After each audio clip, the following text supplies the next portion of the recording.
One winter morning, I see Sahib standing by the fenced gate of the neighborhood club, watching two young men dressed in white playing tennis. बेटा, सर्दियों की एक सुबह अनीस जंग ने क्या देखा? अनीस जंग ने देखा कि आज तो साहेब क्लब हाउस के बाहर खड़ा हुआ है और बेटा फेंस्ड गेट, ये जो फेंस्ड गेट है इसका मतलब बेटा वो गेट जहां पे वो लोहे का तार ऐसे बंधा हुआ है और ये बाहर को खड़ा हुआ है और बेटा अंदर दो मेन जो हैं वो खेल रहे हैं लॉन टेनिस और बच्चा बड़े प्यार से वो लॉन टेनिस का गेम देख रहा है। बेटा फेंस्ड गेट का मीनिंग लिखो, मेटाफॉर है ये, मेटाफॉर, कंपैरिजन हुआ है। हमारे समाज में जो पुअर पीपल हैं ऐसे उनके सामने बेटा एक लाइन ऑफ डिमार्केशन है, इससे आगे आप नहीं आ सकते। तो ऐसा लग रहा था कि वो बच्चा अंदर नहीं जा सकता, that means a poor child is not allowed in the rich people's community, बाहर खड़ा हुआ है। And watching two young man dressed in white playing tennis. I like the game he hums. बेटा हम्स का मतलब लिखो सिंग, सिंगिंग टोन में बोलता है, मुझे ये बहुत अच्छा लगता है लॉन टेनिस का गेम। बेटा पर content to watch it, content मतलब सेटिस्फाइड, पर पूरा सेटिस्फाइड है, सिर्फ इस गेम को देख करके ही सेटिस्फाइड है। He is not trying to play it, he knows that he can not and he does not try also. बेटा content to watch it standing behind the fence, और इस लाइन के इस तरफ को खड़ा हुआ है, वो बेटा जो फेंस बनी हुई है उसके इस तरफ को। I go inside when no one is around, जब कोई नहीं होता ना मैं अंदर चला जाता हूँ। He admits the gate keeper lets me use the swing, gate keeper मुझे जाने देता है, मैं झूला झूल के आ जाता हूँ। और बेटा आज अनीस जंग ने एक नई बात और नोटिस करी, Saheb too is wearing tennis shoes, और आज भी बेटा साहेब कमाल हो गया, टेनिस के जूते पहना हुआ है।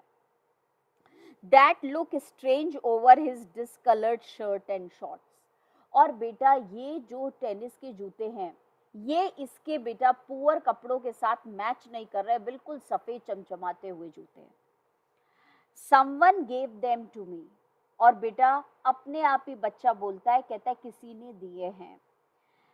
He says in a manner of explanation, अब बेटा इतने रिच जूते इसके पास कहाँ से आए, तो उसी को एक्सप्लेन करता हुआ बोलता है किसी ने दिया है। Someone gave them to me. The fact they are discarded shoes of some rich boy who perhaps refused to wear them because of a hole in one of them does not bother him. Bother का मतलब trouble him, trouble him. और बेटा ये देखती है अनीस जंग कि एक जूते के अंदर, वो जो नए नए जूते पहने हुए हैं ना उसने, उसमें से एक जूते के अंदर इतना सा छेद था, और अनीस जंग समझ गई किसी रिच बच्चे ने इसे उठा के फेंक दिया। और बेटा हमारी ही सोसाइटी में देखो कितनी अपोजिट पिक्चर्स दिखाई देंगी, इसे बोलते हैं पैराडॉक्स। एक बच्चा इतना रिच है कि उसने नए के नए जूते फेंक दिए क्योंकि इतना सा छेद था एक जूते में, और बेटा उसी समाज में एक ऐसा पुअर बच्चा रहता है जिसको कोई फर्क नहीं पड़ता इस होल से, इसके लिए तो सपना पूरा हो गया उसकी जिंदगी का कि उसके पैरों में चप्पल आ गई, उसने तो कभी एक्सपेक्ट ही नहीं किया था। पैराडॉक्स बेटा, one society, so much of difference. Now the fact that they are discarded shoes of some rich boy who perhaps refused to wear them because of a hole in one of them does not bother him. Bother मतलब trouble him. इस छेद से इसको कोई परेशानी नहीं है। For one who has walked barefoot, क्योंकि ये तो सारी जिंदगी बेटा नंगे पैर चला है। Even shoes with a hole is a dream come true. But the game he is watching so intently is out of his reach. Anees जंग हंसती है, कहती है पर ये गेम जो देख रहा है ये कभी भी अपनी जिंदगी में वहां तक नहीं पहुंच पाएगा, बिकॉज ऑफ दिस बेटा discrimination between rich and poor. This morning, और आज सुबह मैंने फिर साहिब को देखा। Sahib is on his way to the milk booth, आज तो दूध लेने जा रहा है. In his hand is a steel canister. I now work in a tea stall down the road, he says, pointing in the distance. और बेटा हाथ में डिब्बा स्टील का, और फिर कहता है, अनीस जंग ने बोला कहाँ जा रहे हो, तो बेटा पॉइंट आउट करके बोलता है वहाँ चाय की दुकान पे काम करता हूँ अब मैं, कूड़ा नहीं बीनता हूँ अब मैं. और बेटा I am paid 800 rupees and all my meals, और दुकान पे काम करने को खाना मिलता है 800 रुपये पर मंथ मिलते हैं. Does he like the job, क्या अच्छा लगता है job. His face I see has lost the care free look. बच्चा तो कुछ नहीं बोला, पर उसके चेहरे पे बेटा जो केयर फ्रीनेस थी, जिसे कहना चाहिए जो जॉय था, वो खत्म हो चुका था. क्योंकि पहले वो अपना मालिक खुद था, अब वो बॉन्डेड लेबर हो गया है. बेटा बॉन्डेड लेबर का मतलब बंधुआ मजदूर. Now he has to take the dictations of his master.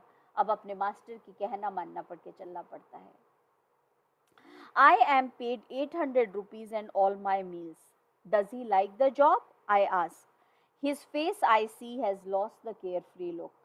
The steel canister seems heavier than the plastic bag he would carry so lightly over his shoulder. बेटा metaphor use हुआ है. Plastic का bag बहुत हल्का था, steel का canister बहुत भारी है. बेटा कहने का मतलब वही है, the bag was his, the canister belongs to the man who owns the tea shop. Sahib is no longer his own master. और साहिब अपना मास्टर खुद नहीं है, क्योंकि बेटा उसने हालात के सामने सरेंडर कर दिया. और बेटा यहाँ से कहानी शुरू होती है मुकेश की. और जब तुम मुकेश की कहानी पढ़ते हो तो तुम्हें एक बात याद रखनी है कि बेटा ये वाला क्वेश्चन आएगा तो क्या लिखेंगे. क्वेश्चन आएगा आपके लिए, कहते हैं बेटा Mukesh and Sahib Alam, they are akin to each other, they are brothers to each other, yet they are different, पर फिर भी ये अलग है. हाउ, कैसे. तो बेटा आप इनकी कैरेक्टर स्केचेस नहीं आती हैं ना, आएंगी. आपसे पूछेंगे ये दोनों एक जैसे भी हैं और अलग अलग भी हैं. ये जो अभी हम पढ़ेंगे बेटा मुकेश के बारे में, मुकेश और साहिब एक भी हैं और अलग अलग भी हैं. कैसे. तो जब आप इस आंसर को लिखोगे तो बेटा आप बोलोगे दोनों बच्चे जो हैं वो पार्टनर्स इन सर्वाइवल हैं पेरेंट्स के साथ. दोनों बेटा ऐसी सोसाइटी में रह रहे हैं जहां ग्राइंडिंग पॉवर्टी है. तो ये सब सिमिलैरिटीज हो रही हैं बेटा. दोनों जो हैं वो एपैथी ऑफ गवर्नमेंट फेस कर रहे हैं. और बेटा दोनों बच्चे जो हैं दे आर, जिसमें मिजरेबल प्लाइट में है, और बेटा या फिर they are living a life of squalor. ये इनके सिमिलैरिटीज हैं. डिफरेंस सिर्फ एक है कि साहिब आलम बेटा gave up in front of the situation, और मुकेश हार नहीं मानेगा, वो he will be his own master. This is the difference between the two. बेटा जहां साहिब की कहानी खत्म होती है वहां से मुकेश की कहानी शुरू होती है. I want to drive a car. और बेटा इसको थोड़ा सा पढ़ लें, फिर उसके बाद जो है वो मैं आपको करवाने वाली हूँ. वो क्या था आपका नोटिस राइटिंग. देखो, Mukesh इंसिस्ट्स on being his own master. Mukesh बेटा फोकस करता है कि वो अपना मास्टर खुद बनना चाहता है. I will be a motor mechanic he announces. Announces का मतलब कॉन्फिडेंटली बोलता है, मैं मोटर मैकेनिक बनूंगा. Do you know anything about cars, I ask. अरे कुछ आता भी है कार के बारे में. I will learn to drive a car. देखो कितना इंसिस्ट कर रहा है बेटा. तो कहता है मैं सीख लूंगा. कौन है ये मुकेश, इसको जानने के लिए हमें फिरोजाबाद जाना पड़ेगा. फिरोजाबाद कहाँ है, हमारे ही यूपी का एक छोटा सा शहर है. बेटा I will learn to drive a car, he answers looking straight into my eyes. बेटा स्ट्रेट इनटू माय आईज का मतलब determination. His dream looms like a mirage amidst the dust of streets that fill his town, Firozabad, famous for its bangles. बेटा इस line में simile use हुई है, और simile का मतलब कंपैरिजन. अनीस जंग लिखती है, कहती है इसका सपना ऐसा हिलता हुआ दिखाई देता है जैसे रेगिस्तान में दूर से बेटा रेत पानी दिखाई देती है. मिराज का मतलब इल्यूजन, अनरियल. और बेटा इसका सपना इस धूल भरी सड़कों पे खत्म हो जाएगा। ये धूल क्या है सड़कों की, वो हम आने वाले बेटा चैप्टर में पढ़ते जाएंगे, पर एक तो तुम्हें पता है, एपैथी ऑफ गवर्नमेंट, उस धूल की बात हो रही है। I will learn to drive a car, he answers, looking straight into my eyes. His dreams looms like a mirage. बेटा मिराज का मतलब अनरियल, amidst का मतलब in the middle of, the dust of streets. Firozabad की धूल में इसका सपना बेटा खत्म हो जाएगा अनरियल होके। That fills his town Firozabad. Firozabad को डिस्क्राइब करो, जैसे उस वाले सेक्शन में बेटा साहिब आलम की सीमापुरी को डिस्क्राइब करो, वैसे ही यहाँ पे मुकेश की फिरोजाबाद को डिस्क्राइब करो। Firozabad famous for its bangles, तो पहला पॉइंट लिखोगे that Firozabad is famous for its bangle making industry. It is the centre of India's glass blowing industry, और इंडिया की बेटा वो जो ग्लास को, कांच को फूंक मार के चूड़ियां बनाई जाती हैं, वो इंडस्ट्री लार्जेस्ट है। Where families have spent generations working around furnaces, और बेटा यहाँ अगर आप फिरोजाबाद में जाओगे तो यहाँ आपको इतने सारे बच्चे दिखाई देंगे जो कि फर्नेस के सामने बैठे हुए हैं। बेटा फर्नेस का मतलब लिखो लार्ज फायर, बड़े से फायर के सामने आपको ये बच्चे दिखाई देंगे बैठे हुए। और बेटा किसके साथ बैठते हैं, अपने परिवार के साथ, क्योंकि बेटा ये कॉटेज इंडस्ट्री है। Glass making bangle making industry, glass blowing industry is a industry जहाँ पे बेटा कॉटेज इंडस्ट्री है, होम इंडस्ट्री है, घरों में लगी हुई है। तो लेबर भी कौन है, घर के मेंबर्स। तो घर के मेंबर्स सारे बेटा आग जला करके वो उसको पिघलाएंगे कांच को, और फिर फूंक मार करके बेटा उसको जोड़ने का काम करेंगे गोल गोल। India's glass blowing industry, where families have spent generations working around furnaces, welding glass, welding का मतलब लिखो joining glass, making bangles, और बेटा ऐसा लगता है सारे दुनिया की चूड़ियां यहीं बन रही हैं इसी ग्लास मेकिंग इंडस्ट्री में। Bangle makers for all the women in the land it seems, बेटा अभी बताया था ना मैंने, पूरे दुनिया की औरतों की चूड़ियां ऐसा लगता है यहीं बन रही हैं। और बेटा सारे बच्चे और घर के जो बड़े हैं वो सब बैठ के सारा दिन चूड़ियां बनाते हैं, कांच को फूंक मारते हैं और ज्वाइन करते हैं गोल गोल शेप देके। बेटा सीमापुरी को इसको फिरोजाबाद को डिस्क्राइब कर रहे हैं, अभी आगे और भी आता है। Mukesh family is among them, एक बेटा बैंगल मेकिंग इंडस्ट्री की फैमिली है। None of them know that it is illegal for children like him to work in the glass furnaces with high temperatures. और बेटा इतनी गर्मी होती है इसमें, इनको ये पता ही नहीं कि बच्चों को यहाँ काम नहीं कराना है, इलीगल होता है। और बेटा work in the glass furnaces with high temperatures in dingy cells, dingy का मतलब लिखो बेटा सफोकेटिंग, सेल का मतलब रूम, ऐसे छोटे छोटे कमरे हैं बिल्कुल सफोकेटिंग, ना हवा आती और ना बेटा जो है वो रोशनी आती। मैम क्यों ऐसे की बुरी हालत है, इसलिए बुरी हालत है बेटा, जब आग जला रखी है तुमने तो वो बुझ नहीं जाएगी अगर तुम तेज वो चलाओगे तो बेटा, पूरा क्रॉस वेंटिलेशन करोगे तो सफोकेशन में बैठना पड़ता है। और इतना बारीक काम है बेटा इसको जोड़ने का ना बैंगल्स को, कि अंधेरा चाहिए होता है, तो सारा दिन अंधेरे में बंद कमरे में बैठे रहते हैं, डिंजी सेल्स।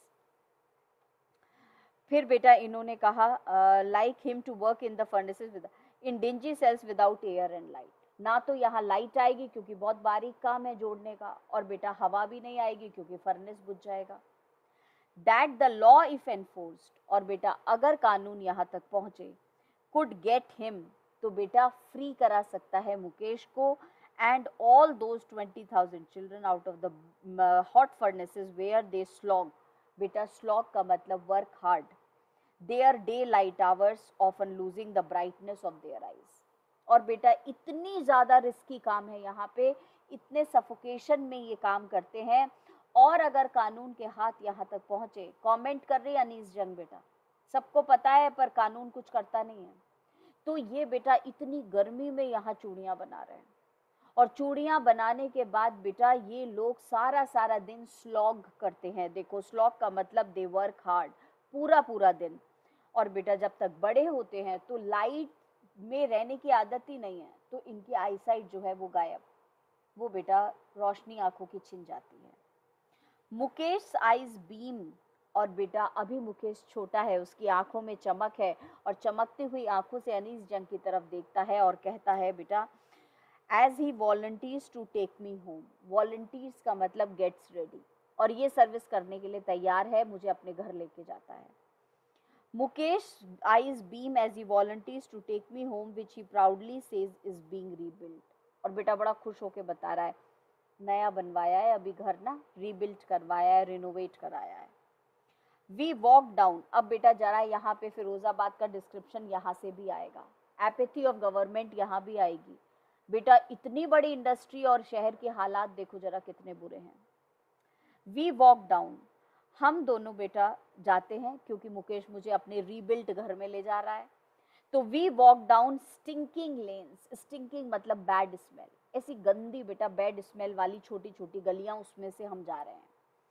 ये एपैथी ऑफ गवर्नमेंट देखो, डेवलपमेंट के नाम पे कुछ भी नहीं है। और बेटा लेन्स चोक्ड विद गार्बेज, कूड़ा भरा हुआ है गलियों में। पास्ट होम्स, पास्ट मतलब नियर, और घर भी है वहां पे, वहां से हम निकल रहे हैं। That remain hovels with crumbling walls, और बेटा क्रम्बलिंग मतलब ब्रेकिंग, टूटती हुई दीवारें, और ये चलता चला जा रहा है आगे, और पीछे पीछे अनीस जंग जा रही है। और बेटा कह रही है हॉवल्स, हॉवल्स का मतलब बेटा स्मॉल अनटाइडी हाउसेस, छोटे गंदे मकानों को हॉवल्स बोला है। वो हॉवल्स ऐसे हैं बेटा जिनकी टूटती हुई दीवारें, वॉबली डोर्स, वॉबली का मतलब शेकिंग, बेटा ऐसे ऐसे झूलते हुए दरवाजे हैं वहां पे। नो विंडोज, खिड़कियां हैं नहीं क्योंकि सारे दिन बंद कमरे में बेटा आग जला के चूड़ियां बनानी है। Crowded with families and humans को एग्जिस्टिंग इन अ प्रिमेबल एज, बेटा प्रिमेबल मतलब एज ओल्ड, जैसे पुराने जमाने में होता था ना, वैसे ही एक ही घर में को एग्जिस्ट कर रहे हैं, एनिमल्स भी रहते हैं और इंसान भी रह रहे हैं। अनीस जंग बेटा ये सब हालात देख के सरप्राइज रह जाती है, ऐसा कौन से पुराने जमाने में ये लोग आज तक रह रहे हैं। देखो ये लिखा हुआ है ना बेटा, एनिमल्स को एग्जिस्टिंग इन अ प्रिमेबल स्टेट, प्रिमेबल का मतलब एज ओल्ड, बहुत पुराने जमाने के हिसाब से रह रहे हैं। He stops at the door of one such house, बेटा अभी अनीस जंग से कह रहा था रीबिल्ट कराया है, और अनीस जंग तो आश्चर्यचकित हो गई, बेटा एक ऐसे ही स्मॉल अनटाइडी घर के सामने जाके रुक गया, कहता यही घर है मेरा, और बेटा पैर मार के धाड़ दरवाजा खोल दिया, दरवाजा भी कैसा, ऐसा झूलता हुआ wobbly door. He stops at the door of one such house, bangs a wobbly iron door with his foot and pushes it open. We enter a half-built shack. बेटा आधा अधूरा बना हुआ शैक है, जो घर बता रहा था वो रीबिल्ट। बेटा शैक का मतलब लिखो हट, झोंपड़ी। In one part of it, और बेटा आधे घर में thatched with dead grass, बेटा thatched का मतलब रूफ, छत के ऊपर घास डाली हुई है, ये तो बेटा घर के हालचाल है। And is a firewood stove over which sits a large vessel of sizzling spinach leaves, बेटा sizzling का मतलब लिखो boiling, और एक फायरवुड स्टोव, वो पुराने जमाने वाला चूल्हा रखा हुआ है, और उसके ऊपर सारे परिवार के लिए बेटा जो स्पिनच है, पालक है, वो बॉईल हो रहा है, सिजल का मतलब boil. On the ground in large aluminium platters, और नीचे जमीन पे बेटा एल्यूमिनियम के बर्तन रखे हुए हैं, प्लेटर्स का मतलब यूटेंसिल्स। बेटा एल्युमिनियम के बर्तन खास क्यों बोला है राइटर ने, इंडिकेटर ऑफ पॉवर्टी, गरीबी दिखाने के लिए। और बेटा बहुत सारे मोर चॉप्ड वेजिटेबल्स मतलब और पालक कटा हुआ रखा है। A frail young women is cooking the evening meal for the whole family, और बेटा फ्रेल का मतलब थिन, एक पतली सी बच्ची वहां बैठ के पूरे परिवार का खाना बना रही है। Through eyes filled with smoke she smiles, और अनीस जंग को घर के अंदर देख करके बेटा उसने गेस्ट को वेलकम किया, आंखों में स्मोक है, उसमें से मुस्कुरा करके उसको स्माइल करती है। बेटा through eyes filled with the smoke she is the wife of Mukesh Elder brother, कौन है ये, मुकेश के बड़े भाई की वाइफ है। और बेटा इसके बारे में कल पढ़ेंगे, आई डू होप खत्म हो जाए, और हो भी सकता है बेटा ना भी हो, इट मे बी पॉसिबल। चलो बेटा अब आप एक काम करो, अब आप निकालो नोटिस राइटिंग, जहां आप करोगे राइटिंग सेक्शन में वो कर लेते हैं। और